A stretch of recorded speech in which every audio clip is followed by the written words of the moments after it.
Hi friends, అందరికీ welcome back to my channel. ఈరోజు వీడియోలో బీట్రూట్ దోశ ఏ విధంగా ప్రిపేర్ చేసుకోవాలి, అలాగే దోశలోకి పల్లి చట్నీ కూడా ఏ విధంగా ప్రిపేర్ చేసుకోవాలనేది నేను మీ అందరితో షేర్ చేద్దామని అయితే అనుకుంటున్నాను. నార్మల్గా దోశ ఎవరైనా ప్రిపేర్ చేస్తారు. ఒక్కసారి నేను చెప్పినట్టు ఇట్లా బీట్రూట్ వేస్ట్ చేయండి, అసలు టేస్ట్ అయితే చాలా బాగుంది. మా పిల్లలైతే నార్మల్గా బీట్రూట్స్ ఇస్తే అంతగా తినలేకపోతుండ్రు. ఎప్పుడు మార్కెట్ నుండి తీసుకొచ్చినా కానీ బీట్రూట్ అయితే వేస్ట్ అయిపోతుందని అయితే ఇట్లా సింపుల్గా దోశలో వేసి అయితే ప్రిపేర్ చేసినాను. అసలు తింటుంటే బీట్రూట్ ఫ్లేవర్ అనేది తెలియడం లేదు, అంత బాగుందన్నమాట. ఫస్ట్ అయితే ప్రాసెస్లోకి వెళ్ళిపోదాము. ముందుగా ఒక గిన్నెలోకి అయితే 1 గ్లాస్ వరకు మినపగుండ్లను అయితే తీసుకుంటున్నాను. మీరు ఏదైనా ఒక గ్లాస్ కొలతతోనైతే కొలిచి తీసుకుంటే సరిపోతుంది. ఇప్పుడు అదే గ్లాస్తోనైతే 2.5 గ్లాస్ వరకు అయితే బియ్యాన్ని తీసుకుంటున్నాను. సో నేను తీసుకున్న బియ్యం వచ్చేసి కూడా రేషన్ బియ్యమే అన్నమాట. నేను ఎప్పుడు దోశలు ప్రిపేర్ చేసినా కానీ రేషన్ బియ్యం వాడతాను, ఎందుకంటే మంచిగా వస్తాయి అన్నమాట దోశలు. ఒకసారి నేను చెప్పినట్టు ట్రై చేయండి. సో ఇప్పుడైతే ఇందులోకి వాటర్ వేసుకొని 2 టైమ్స్ నీట్గా వాష్ చేసేసి మళ్ళీ తిరిగి వాటర్ వేసుకొని మూత పెట్టుకొని 8 అవర్స్ పాటు అయినా నానపెట్టుకోవాలి. నేను మార్నింగ్ బ్రేక్ఫాస్ట్లోకి చేస్తున్నాను కాబట్టి ముందు రోజు మార్నింగే నానపెట్టాను. సో చూసిల్లా మినపగుండ్లు బియ్యం అయితే చక్కగా నానిపోయాయి. ఇట్లా నానితే సరిపోతుంది. అట్లీస్ట్ 8 అవర్స్ అయినా నానితేనే మనకి దోశలు కూడా పర్ఫెక్ట్గా వస్తాయి. సో వీటిని అయితే మిక్సీ గిన్నెలోకి వేసుకొని అయితే మిక్సీ పట్టుకోవాలి. ఒకేసారి మిక్సీ పట్టనీకి అవ్వదు కాబట్టి నేనైతే 2 బ్యాచెస్ కిందనైతే మిక్సీలో అయితే పడుతున్నాను. ఫస్ట్ అయితే ఆఫ్ వేసాను. కొంచెం వాటర్ వేయండి, మనం నానబెట్టిన వాటర్ ఉంటుంది కదా, అది వేస్ట్ చేయకుండా అందులోనే మిక్సీ పట్టేటప్పుడు వాటర్ వేసి అయితే ఇట్లా మెత్తగా పట్టేసుకోవాలి. సో మిగిలిన దాన్ని కూడా మళ్ళీ సెకండ్ బ్యాచ్ కిందనైతే మిక్సీలోకి అయితే వేస్తున్నాను. వాటర్ అయితే అందులోయే వేస్తున్నాను, మళ్ళీ ఎక్స్ట్రా వేయాల్సిన అవసరం లేదు. సో అది కూడా మిక్సీ పట్టేసి అయితే ఒక మిక్సింగ్ గిన్నెలోకి అయితే యాడ్ చేస్తున్నాను. సో చూసిల్లా మరి మెత్తగా ఉంటేనే మనకి దోశలు అనేవి సాఫ్ట్గా మంచిగా వస్తాయి. దీనిపైనుంచి మూతను పెట్టేసుకొని అయితే ఓవర్ నైట్ మొత్తం ఇలాగే వదిలేయండి. తిరిగి మళ్ళీ మార్నింగ్ చూపిస్తున్నాను. పిండి అనేది చూడండి ఎంత మంచిగా పులిసిందో. ఇడ్లీకైనా కానీ దోశకైనా కానీ పిండి అనేది పులిస్తేనే మనకి ఇడ్లీలు సాఫ్ట్గా వస్తాయి, ప్లస్ దోశలు కూడా సాఫ్ట్గా వస్తాయి అన్నమాట. నేను చెప్పిన ట్రై చేయండి, పిండి అనేది మంచిగా పులుస్తుంది. ఒకసారి మంచిగా కలిపేసేసి మళ్ళీ మిక్సీ గిన్నెలోకి అయితే 1 కప్ వరకు బీట్రూట్ పైన తొక్క మొత్తం తీసేసేసి చిన్న ముక్కలాగా కట్ చేసి వేసాను. టేస్ట్కి తగ్గట్టు పచ్చిమిర్చిని అయితే వేసుకోండి. నేనైతే ఒక 4 పచ్చిమిర్చి వేసి 1 టేబుల్ స్పూన్ సాల్ట్ వేసుకొని అయితే ఎంత వీలైతే అంత మెత్తగా గ్రైండ్ చేయండి. సో మెత్తని పేస్ట్లా చేస్తేనే మనకి దోశలు అనేవి మంచిగా వస్తాయి అన్నమాట. సో మిక్సీ పట్టింది మొత్తం తీసుకెళ్ళి మనం దోశకని ప్రిపేర్ చేసుకున్నాం కదా, అందులోకి అయితే యాడ్ చేసుకోండి. సో మిక్సీ పట్టింది మొత్తం వేసాను. మిక్సీ గిన్నెలోనే కొంచెం వాటర్ యాడ్ చేసి అయినా కానీ యాడ్ చేసుకోండి. పిండి అనేది మరీ తిక్కుగా ఉంటే దోశలు అనేవి అంత బాగోవు. కొంచెం వాటర్ వేసుకొని అయినా కానీ మిక్స్ చేసుకోండి.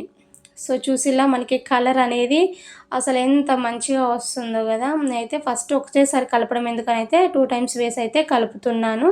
బట్ ఒకేసారి మిక్సీ పట్టింది ఇట్లా 2 టైమ్స్ వేసి అయితే కలిపాను.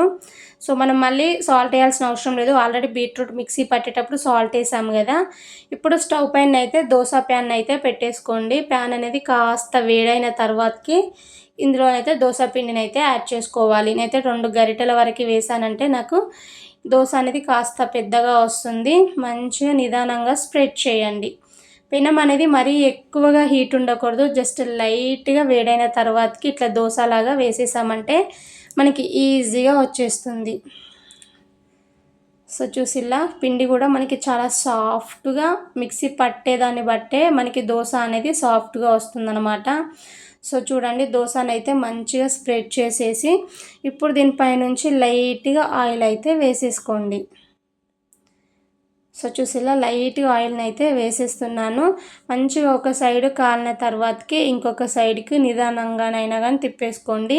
ఇన్ కేస్ మీకు ఇందులో ఆనియన్స్ ఉంటే ఇష్టం అనుకునే వాళ్ళు పైనుంచి లైట్గా ఆనియన్స్ అయినా వేసేసుకోవచ్చు.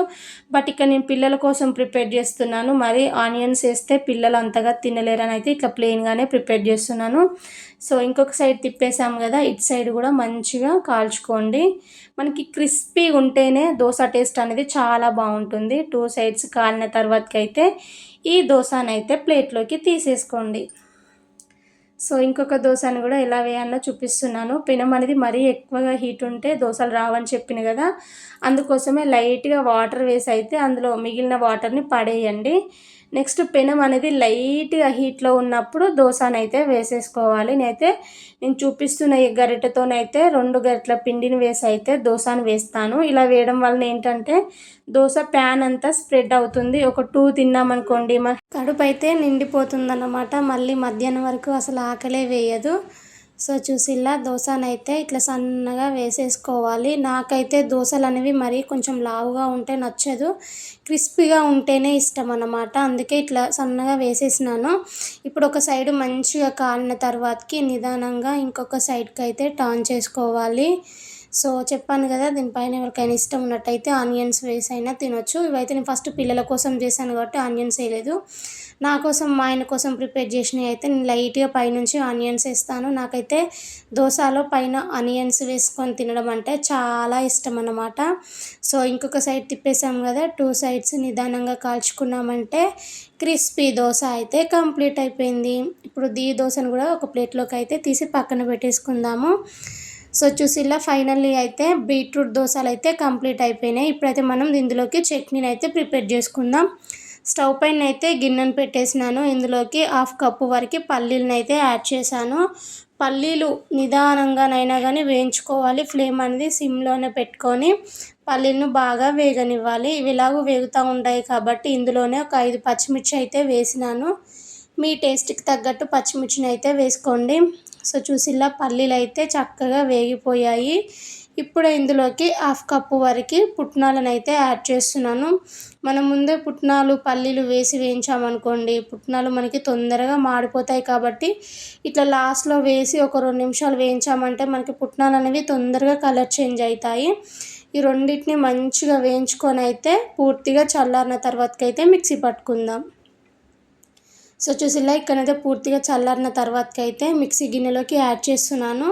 ఇందులోనే 5-6 గల పొట్టు తీయకుండా ఎల్లిపాయలు వేస్తున్నాను. అలాగే టేస్ట్కి తగ్గట్టు సాల్ట్ వేసుకొని అయితే ఫస్ట్ ఒకసారి గ్రైండ్ చేశాను. తర్వాతకి ఇందులోకి వాటర్ వేసుకోవాలి. నాకైతే కాస్త చట్నీ అనేది పల్చగా ఉంటేనే ఇష్టం కాబట్టి నేనైతే 1 కప్ వరకు వాటర్ వేసి అయితే మిక్సీ పట్టేసినాను. సో ఇలా మిక్సీ పట్టిన చట్నీని అయితే ఒక గిన్నెలోకి అయితే ట్రాన్స్ఫర్ చేసుకుంటున్నాను. చట్నీ టేస్టీగా ఉండాలంటే పోపు అనేది ఖచ్చితంగా వేయాల్సిందే కదా. స్టవ్ ఆన్ చేసుకొని చిన్న పోపు గిన్నెను పెట్టుకొని అయితే ఫస్ట్ కొంచెం ఆయిల్ యాడ్ చేసుకోవాలి. ఆయిల్ వేడైన తర్వాతకి కొంచెం ఆవాలు, జీలకర్ర, అలాగే ఎండుమిర్చి 4-5 ఇట్లా తుంచి వేస్తున్నాను. తుంచి వేయడం వలన మనకి గింజలు కూడా లోపలిదాకా మంచిగా వేగుతాయి. టేస్ట్ చాలా బాగుంటుంది ఇలా వేయించడం వలన. ఇందులోనే కొంచెం కొత్తిమీర వేస్తున్నానండి. ప్రస్తుతం కరివేపాకు లేదు, కరివేపాకు ఉన్నట్టయితే కరివేపాకు యాడ్ చేయండి.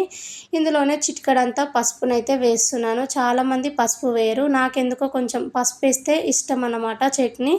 ఇలా మంచిగా వేగిన పోపుని తీసుకుపోయి అయితే చట్నీలో యాడ్ చేసుకోవడమే. ఫైనల్లీ చట్నీ కూడా కంప్లీట్ అయిపోయింది. Taste super.